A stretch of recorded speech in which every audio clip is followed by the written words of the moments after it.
The air is electric, charged with anticipation. Over 250,000 people stand shoulder to shoulder at the National Mall, eyes fixed on the steps of the Lincoln Memorial. The sun casts long shadows, and the rustling of signs calling for justice echoes through the crowd. It was a defining moment in American history. The summer of 1963 saw the civil rights movement reach a crescendo, and on this day, a man stood before a sea of people, ready to speak words that would reverberate across generations.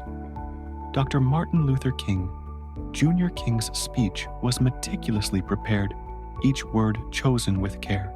He spoke of injustice, of freedom, of the unfinished work of democracy. His voice was steady, his message clear. He reminded America of its promises, of the words penned in the Constitution, and of the need for equality. His words carried weight, but what no one knew, not even King himself, was that history was about to take a turn, all because of a single pause, a brief pause. The crowd stirs in quiet anticipation, a moment of hesitation, a heartbeat of silence, and then, from somewhere behind him, a voice called out, strong, urgent, unyielding, Mahalia Jackson, calling out, "Tell him about the dream, Martin. Tell him about the dream." It was Mahalia Jackson, the legendary gospel singer and King's longtime friend. She had heard him speak of the dream before, in private gatherings, in smaller halls. Now, she urged him to share it with the world. King pauses. The moment stretches. Then, a deep breath. And then, he let go of the script. He set aside his notes and spoke from his heart. His words took on a new energy, a new power. The speech, once carefully measured, became something greater, an unshackled call to justice, a vision of a future yet to be written. Dr. King, with newfound passion, "I have a dream." The crowd responds instantly, applause rippling through the masses. The energy shifted. The people in attendance leaned in, drawn to the conviction in his voice.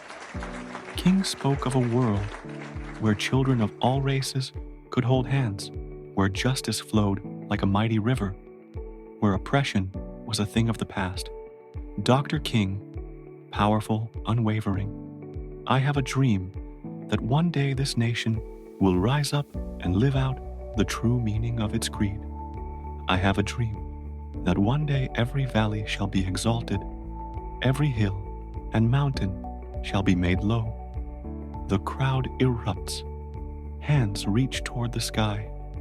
That day, in the space between the lines of a written speech, something miraculous happened. The pause allowed history to speak. The moment became eternal. The phrase, "I have a dream," was never meant to be in that speech, but it became the defining cry of a movement. Dr. King, fervent, "I have a dream today." That day, in the space of a pause, the course of history shifted. What had started as a prepared speech became a moment of pure, unfiltered truth. King's dream became a dream for the world. His words transcended time, inspiring generations to come. And all because he listened to the moment, to the call, to the dream within him. Sometimes, the most powerful moments are the ones we don't plan. Sometimes, the greatest words emerge from silence. And when we listen, truly listen, we just might change the world.